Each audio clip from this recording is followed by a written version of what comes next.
Michael Machiwa. Hello mwana wangu. Nhasi meeting kuBhoera Manheru. Aiwa handisi kuuya banhasi Manheru. Kuno kutime makanditi ndichinje district kuno kwazvesi kuita ba ndikasimuka izvozvi kuZimbabwe it's 2 p.m. ndinosvika ndikadona.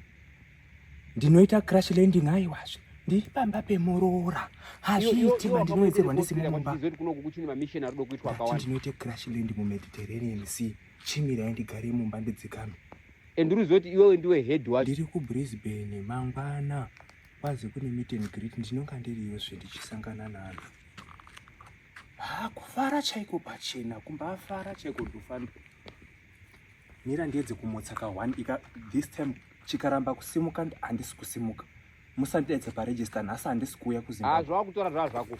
Nhasi Manheru ukuti iwe kumission. Hayi. Nhasi handisi kuuya. Welcome to Australia. Ndapota mundionero makits angu. Please enjoy your stay. Mwese mukaka pahosi. Okay, bye bye.